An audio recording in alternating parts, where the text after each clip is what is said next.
mga kapatid, purihin ng Panginoon sa bawat isa, sa patuloy na proteksyon na kanyang pinagkakaloob sa atin. Okay.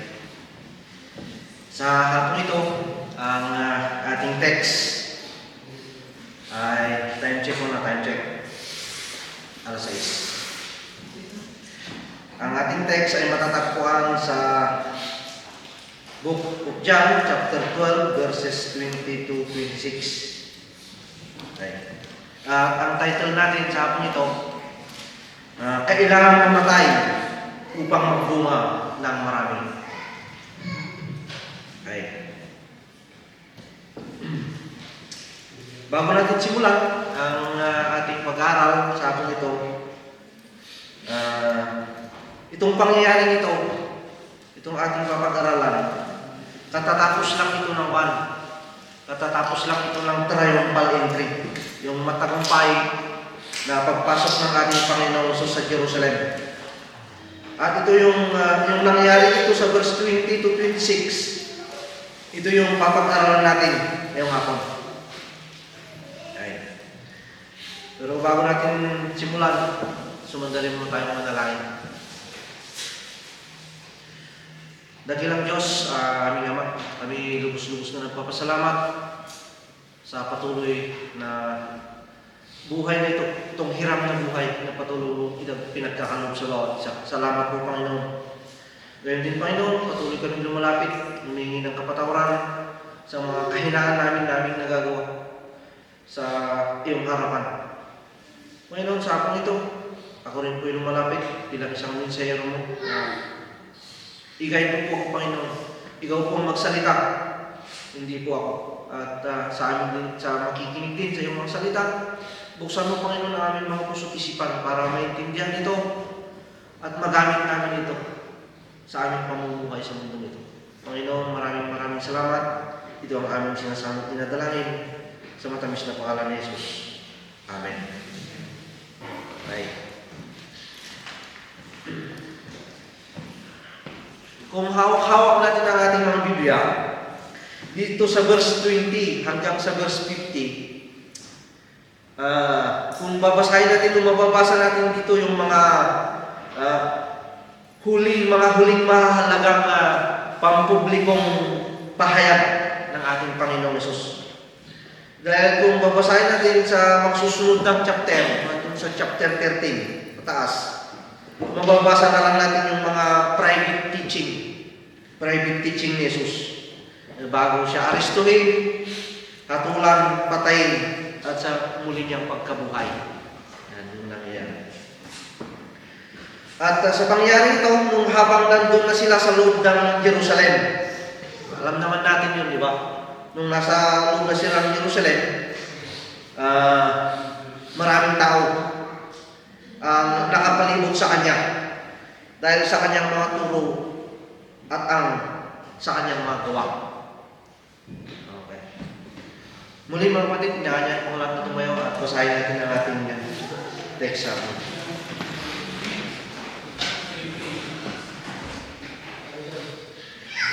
May ilang Grekong dumalo sa pista upang sumamba. Lumapit sila kay Felipe na taga Bethsaida sa Galilea at nakiusap, Ginoo, nais po namin makita si Jesus. Ito'y sinabi ni Felipe kay Andres at magkasama silang nagsabi kay Jesus. Sumagot si Jesus, dumating na ang oras upang lumalatiin ang anak ng tao. Pakatandaan ninyo, hanggang hindi nahulog sa lupa ang butil ng trigo at mamatay, mananatili itong nag-iisa. Ngunit kung ito'y mamatay, mamunga ito lang sa gana. Ang taong nagpapahalaga sa kanyang buhay ay siyang mawawalan nito. Ngunit ang taong hindi nagpapahalaga sa kanyang buhay sa daigdig na ito ay siyang magkakaroon ng buhay na walang hanggan. Ang naghahangad na maglingkod sa akin ay dapat sumunod sa akin. At saan man ako naroon ay naroon din siya. Para nangalan ng Ama ang sinumang naglilingkod sa akin. Pagpalain ang magbasa sa banal na kasulatan. Makaupo na pong lahat.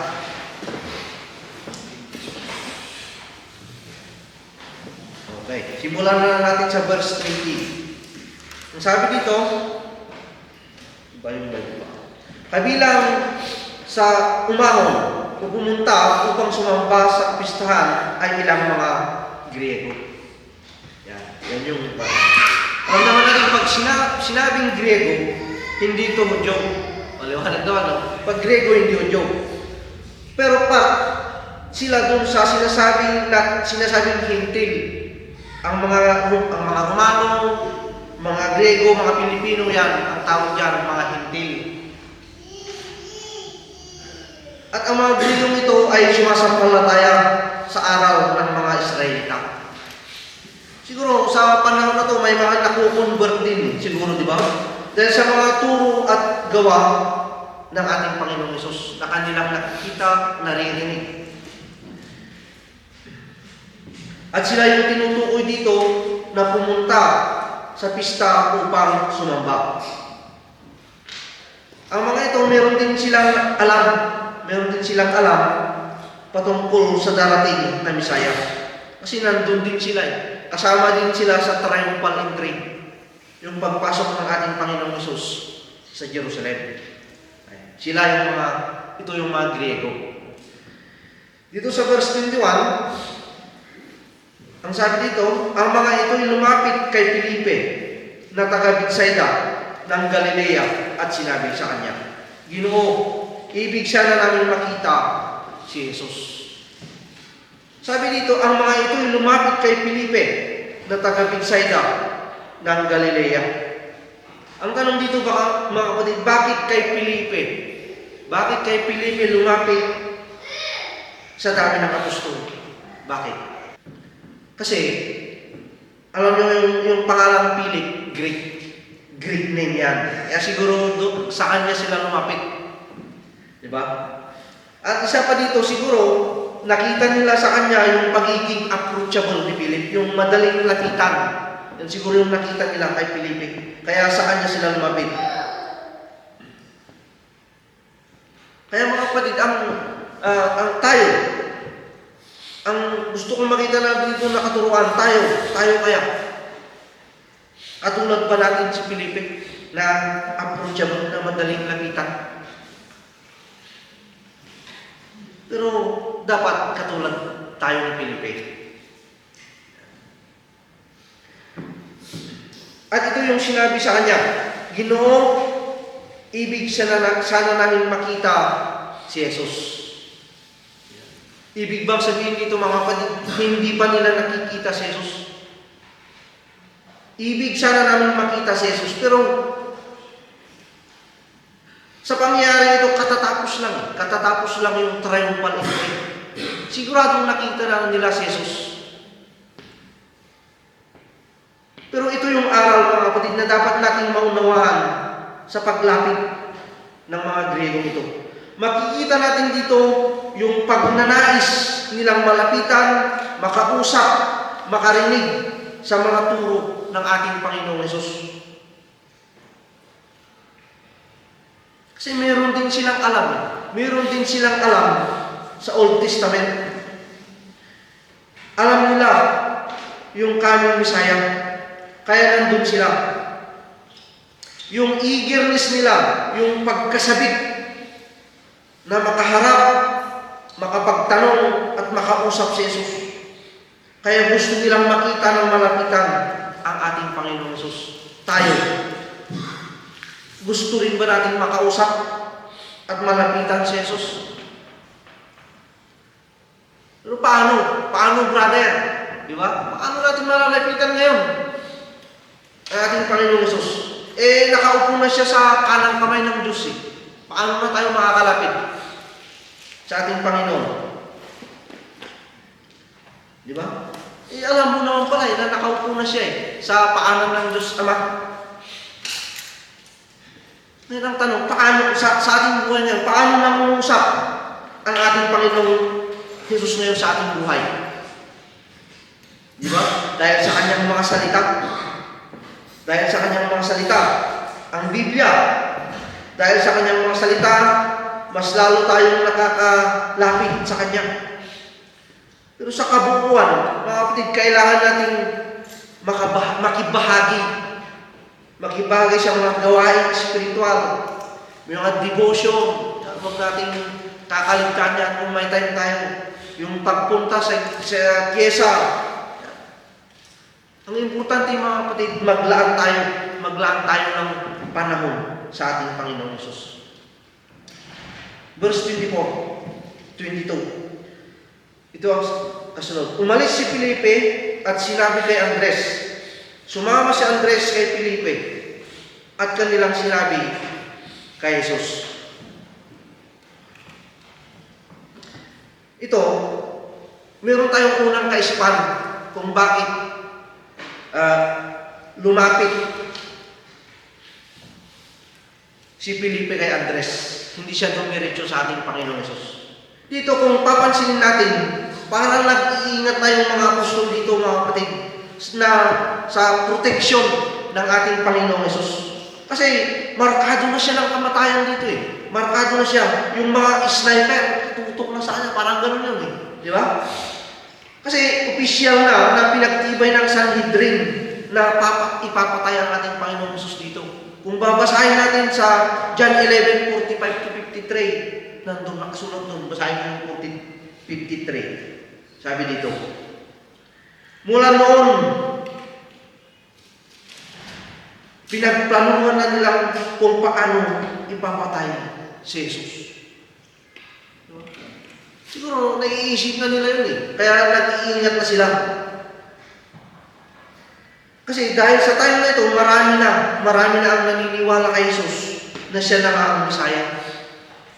Pero yung iniisip nila, political Messiah. Para labanan ng Roma na nang aapi sa kanila. Yun yung kaisipan nila. Yung pangalawang kaisipan, kung bakit si Felipe ay lumapit pa kay Andres, diba, noong early part ng ministry ng ating Panginoon Hesus, meron siyang inutos sa kanila. At ito siguro yung nagiging dahilan ni Felipe, kaya lumapit muna siya kay Andres. Kasi Griego ang ito, hintil ang mga ito. Basahin natin sa Matthew 10, verse 5. Ito yung sinabi ni Jesus sa kanila. Huwag kayong pupunta sa lugar ng mga hintil o alinmang bayan ng mga Samaritano. Yun siguro yung nasa isip ni Felipe. Kasi ang mga ito hintil. Griego sabi natin na hintil.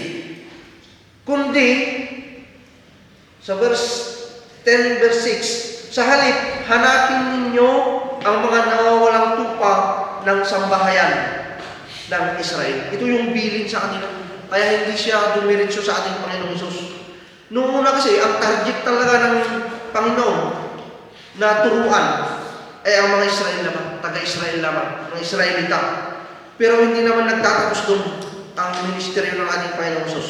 Kasi sabi niya noong una, sumagot si Jesus sa mga naliligaw na tupa lang ng sambahayan ng Israel lamang ako isinugo. Yun yung sinabi niya.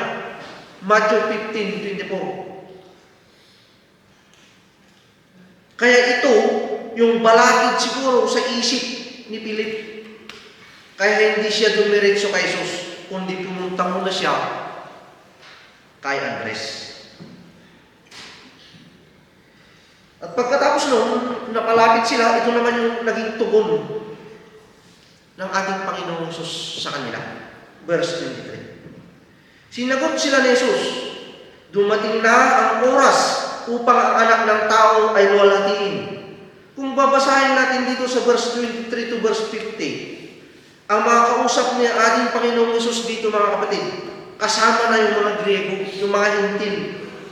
Kasi mababasa natin na dito, hindi naman tinanggihan ni Jesus ang mga ito. Nung lumapit sila, hindi natin makikita na tinanggihan niya sila. Pero dito, wala na siyang sinabi. Wala na siyang sinabi nung una na pumunta ako dito para lang sa mga bayan ng Israel. Hindi na ganun. Wala na siyang sinabi. Kundi ganito ang sinabi niya. Dumating na ang oras upang ang anak ng tao ay luwalhatiin. Yun yung sagot niya. Parang ang layo, no?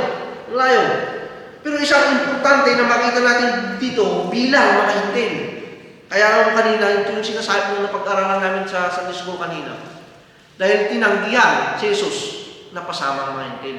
Ito yung kagandahan para sa atin. Dahil hintil tayo. Yan. Para tayo ng mga hintil. Parang ganito yan eh. Dumarating na yung mga Grego, mga hintil. Pero ang ipinapakita natin dito, mga kapatid, hindi na lang para sa Israel ang pangangaral ng Panginoong Hesus, kundi para lang sa kaligtasan ng lahat ang kanyang itinuturo. Hindi na lang para sa kanila, hindi na exclusive. Kaya sinabi dito, dumating na ang oras o panahon. Anong oras ang tinutukoy dito, mga kapatid? Ito na yung oras na mabubuksan na ang pintuan ng magandang balita ng kaligtasan para sa lahat. Upang ang anak ng tao ay luwalhatiin. Tinutukoy dito, mga kapatid, yung resurrection at lumuklok sa kaluwalhatian ng Diyos. Pero bakit ito mangyari? Kailangan niyang mamatay.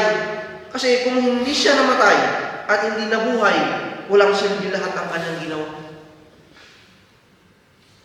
Dito makikita natin yung literal at symbolic na nangyayari dito sa verse 23. Ang katibayan na ang buong mundo ay tatawagin na para sumampalataya sa ating Panginoong Hesus. Dati, sinabi ko, exclusive. Ngayon, para na sa lahat.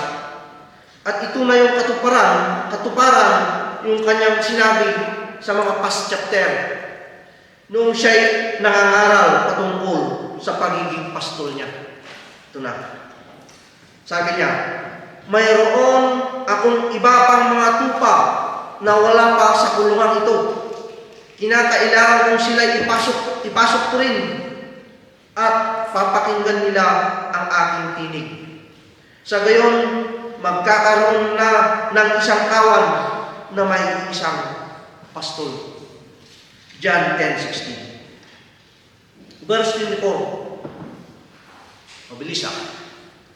Katotohanan, sinasabi ko sa inyo, maliban ang butil ng trigo ay mahulog sa lupa at mamatay, ay matitira siyang nag-iisa.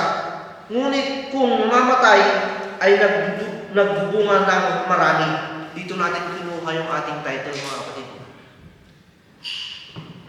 Na kailangan mamatay upang magbunga ng marami. Yung sinabi dito na katotohanan. Ang ibig sabihin pala nito, mga kapatid, ay yung nagsasalita, meron siyang, siya yung una,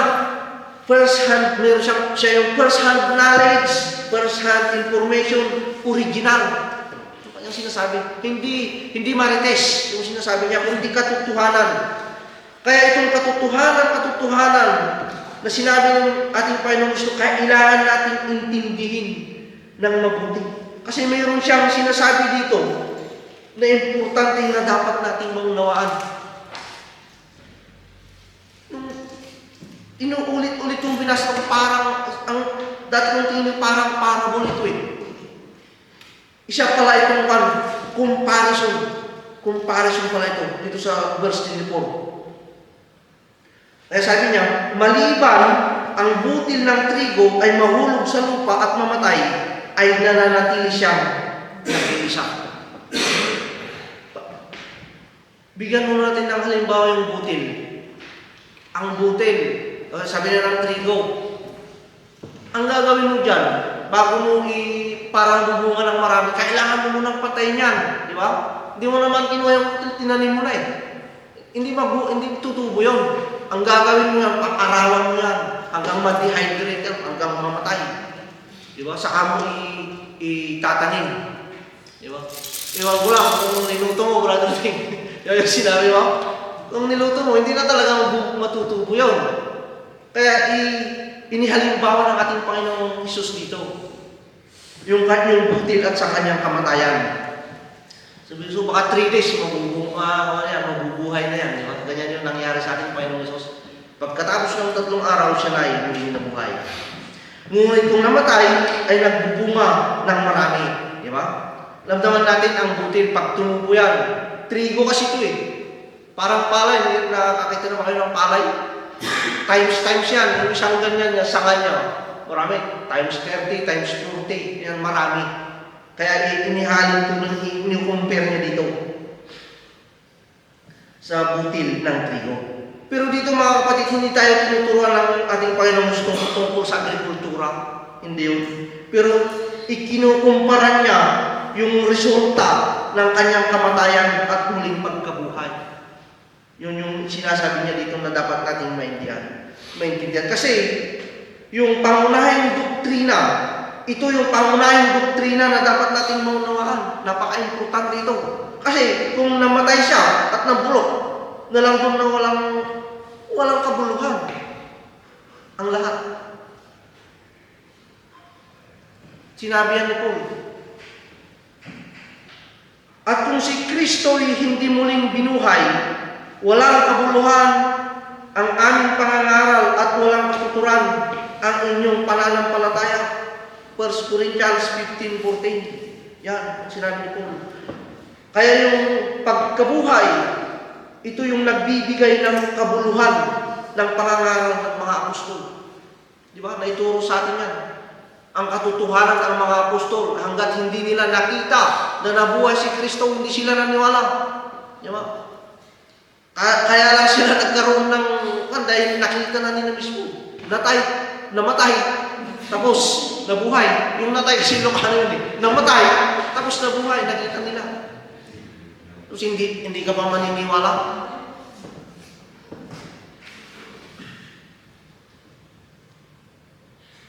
At kung hindi muling binuhay si Kristo, kayo'y mananatili pa rin sa inyong mga kasalanan at walang katuturan ang inyong pananampalataya. Kung hindi pala nabuhay si Kristo, wala. Yung pananampalataya din walang silbi. At lilitaw pa na ang lahat ng namatay na sumampalataya kay Kristo ay mapahamak. 1 Corinthians 15:17-18. Ganun din siya, mapapahamak pala kung hindi nabuhay si Kristo. Walang kabuluhan. Kaya yung katotohanan na sinabi ni Jesus dito ay tulad ng isang butil ng trigo na nahulog sa lupa at namatay. Ito yung nagbubunga ng marami at pagkatapos nito, inuugnay ni Jesus ang kanyang kamatayan at pagkabuhay sa ganito. Verse 25. 25-26, dalawa na lang.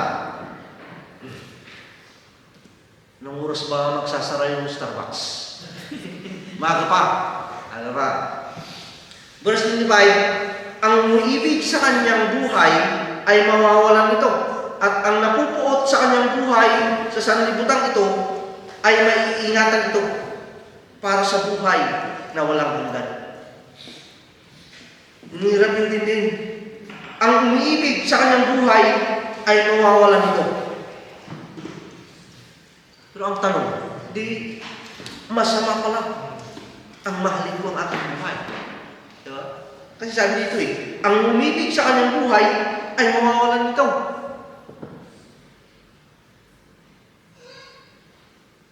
Pero yung buhay kasi mga kapatid dito,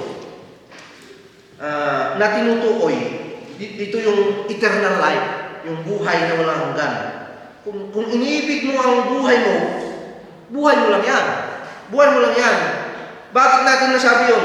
Kasi dito, ang sabi, kung tutuloy natin, ang napupuot sa kanyang buhay, sa sanlibutan ito, ay may ingatan sa buhay na walang hanggan. Pero kung titiro, parang baliktad o kabaliktaran. Kapag iniibig mo ang buhay mo, mawawala ito. Pero kung ikaw ay galit o napuput sa buhay mo sa mundong ito, anong mangyayari?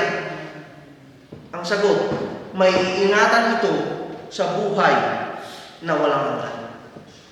Mga kapatid, huwag ninyong gawin ito. Huwag ninyong gawin ito. Hindi naman kasi ito literal. Hindi naman literal na kapag galit ka sa buhay mo, magpapakamatay ka na. Hindi ganon. Kung may sakit ka, huwag ka nang magpagamot. Hindi naman ganon ang tinutukoy dito. Dito ang sabi ng Biblia, ang nagsisikap magligtas ng kanyang buhay ay mawawalan nito. Ngunit ang mawalan ng buhay, alang-alang sa akin, ay magkakamit nito. Makita natin dito yung kaugnayan natin kay Jesus na kung mawawalan ka ng buhay sa sanlibutan ito dahil sa pagsunod mo sa Kanya, magkakaroon ka ng buhay na walang hanggan. Ito rin ang sinabi ni Dr. Luke. Ang naghahangad na magligtas sa kanyang buhay ay mawawalan nito. Ngunit ang nawalan ng kanyang buhay alang-alang sa akin ay magkakaroon nito. Hindi naman ibig sabihin na huwag na natin ingatan. Yan. Huwag na natin magligtas Hindi naman ibig sabihin na huwag na natin ingatan ang ating mga sarili. Kung uusigin ka, di ba? Kung uusigin ka, alam naman mo kung ingatan ang sarili mo. Di ba? Tumakas ka, magtago ka. Kasi nangyari yan sa panahon ni Paul. Itinakas ng mga kasama niya dahil inuusig sila. Pero kung darating mga kapatid, bilang isang Kristiyano, darating ang time na ganito, uusigin tayo, dapat maging handa rin tayo at mag-ingat. Kaya ang sabi ng ating Panginoon Jesus sa kanyang mga disipulo nung pinagbibilinan niya sila, tingnan niyo, isinusubo ko kayo na parang mga tupa sa gitna ng mga asong gubat. Kaya't maging matalino kayong gaya ng ahas at maamo na gaya ng kalapati. Matthew 10:16. Pero kailangan natin ipaliwanag ito kasi ganito yan. Maging matalino gaya ng ahas. Yan, matalino ng ahas. Di ba? Ang kukunin natin dito, yung katalinuhan ng ahas. Ha? Hindi yung pag-uugali ng ahas. Hindi natin kunin yun. At yung dapat pag-uugali natin ay maamo tulad ng isang kalapati. Huwag natin kunin yung pagiging ahas. Yung matalinong ahas, katalinuhan ng ahas ang kukunin natin. Kaya, kailangan natin mag-ingat.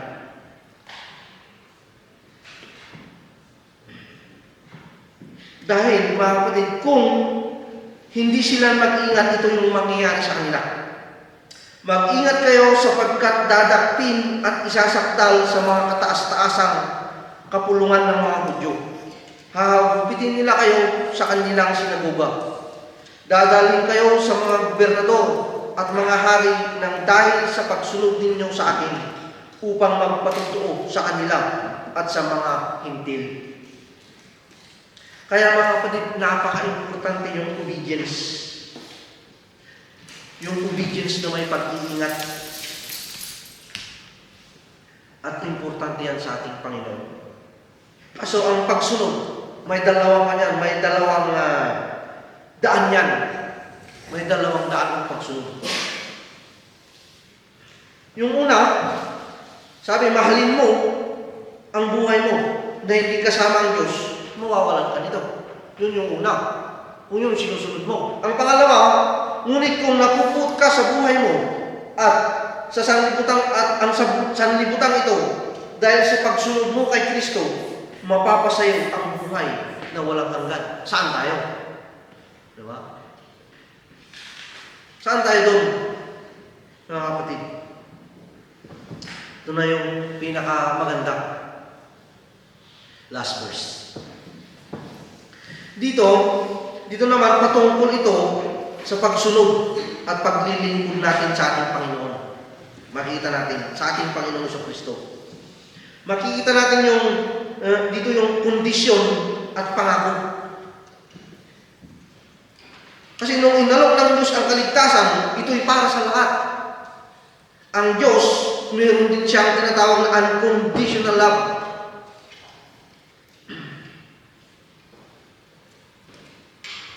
Maging sino ka man. Mayroon siyang unconditional love. Maging sino ka man. Tanggapin mo lang ang kanyang alok, ligtas ka na. Pero yung unconditional love ay natanggal na bala completely. Kasi ganito eh, kasi para malaman natin kung tama ang pananampalataya natin, ating tinanggap yung pag-ibig ng Diyos at sa Kanyang pagliligtas.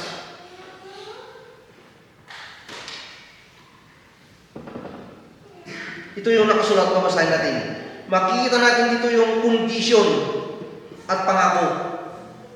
Yung condition na ibinigay ng Diyos sa ating paglilingkod. Verse 26. Kung ang sino man ang naglilingkod sa akin ay dapat sumunod.